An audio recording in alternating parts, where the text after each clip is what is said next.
नमस्कार। News room में आप सभी का स्वागत है। ढाका की सड़कों पर बुधवार को जो दृश्य उभरा वह भारत बांग्लादेश संबंधों में गहराते अविश्वास और राजनीतिक अस्थिरता का प्रदर्शन था। सैकड़ों प्रदर्शनकारी जुलाई यूनिटी के बैनर तले भारतीय उच्चायोग की ओर मार्च करते हुए भारत विरोधी नारों से राजधानी ढाका को गुंजा रहे थे।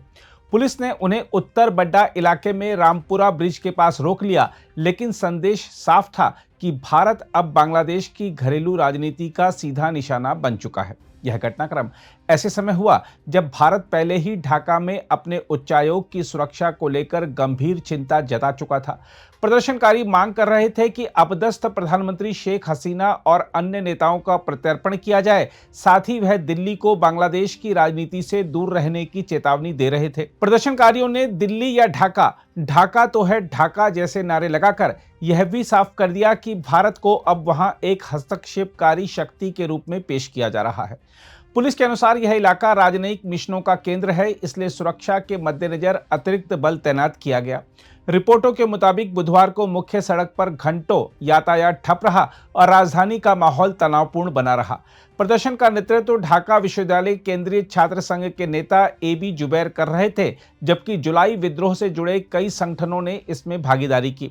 शाम होते होते मार्च समाप्त कर दिया गया, लेकिन राजनीतिक आग बुझी नहीं। इस उबाल का असर तत्काल कूटनीतिक स्तर पर दिखा। भारत ने ढाका के जमुना फ्यूचर पार्क स्थित भारतीय वीजा आवेदन केंद्र यानी IVAC को सुरक्षा कारणों से बंद कर दिया।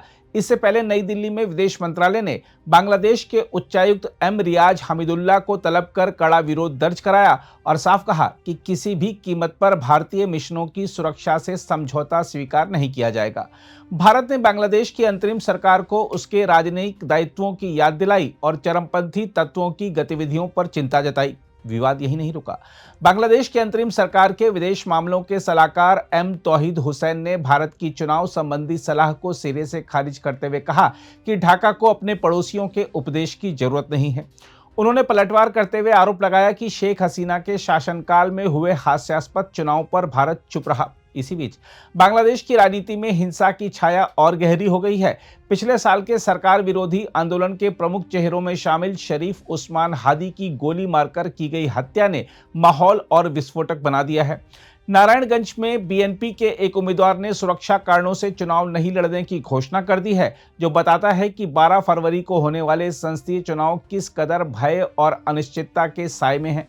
हम आपको बता दें कि इस आग में घी डालने का काम कुछ उग्र नेताओं ने किया है। नेशनल सिटीजन पार्टी के नेता हसनत अब्दुल्ला ने खुले मन से भारत को धमकी देते हुए कहा कि अगर बांग्लादेश अस्थिर हुआ तो वह भारत के पूर्वोत्तर राज्यों को अलग थलग करने और अलगाववादियों को शरण देने की कोशिश करेगा। उधर शेख हसीना के बेटे सजीब वाजेद जॉय ने भी चेतावनी दी है कि बांग्लादेश में इस्लामिस्ट ताकतों को सत्ता में लाने की कोशिशें भारत के लिए वास्तविक खतरा हैं। ये बयान दर्शाते हैं कि राजनीतिक संघर्ष अब क्षेत्रीय सुरक्षा के लिए सीधी चुनौती बनता जा रहा है।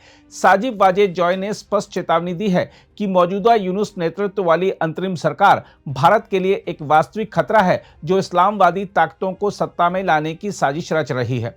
वाजेद ने कहा कि रिग्ड चुनाव के माध्यम से न केवल बुनियादी लोकतांत्रिक अधिकारों को नष्ट कर दिया जा रहा है, बल्कि इससे स्पष्ट रूप से आज़ादी और लोकतंत्र दोनों पर आघात लग रहा है। उन्होंने कहा कि साथ ही भारत बांग्लादेश सीमा की सुरक्षा को भी संभावित उथल पुथल के रास्ते पर धकेला जा रहा है।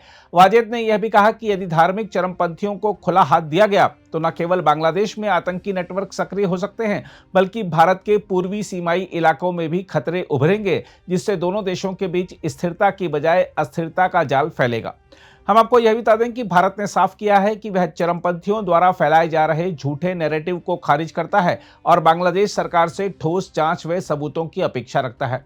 लेकिन ढाका में बढ़ती अराजकता, उग्र राष्ट्रवाद और भारत विरोधी बयानबाजी यह संकेत दे रही है कि आने वाले दिन रिश्तों के लिए और कठिन हो सकते हैं। देखा जाए तो ढाका की सड़कों से उठती आग की लपटें केवल बांग्लादेश की आंतरिक राजनीति तक सीमित नहीं हैं, वे पूरे दक्षिण एशिया की स्थिरता को चुनौती दे रही हैं।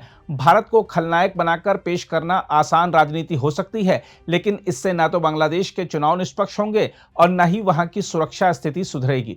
अंतरिम सरकार को समझना होगा कि कूटनीति में आक्रामक बयान नहीं, जिम्मेदार आचरण काम आता है। भारत को भी सतर्क रुख अपनाते हुए अपने हितों और मिशनों की सुरक्षा सुनिश्चित करनी होगी।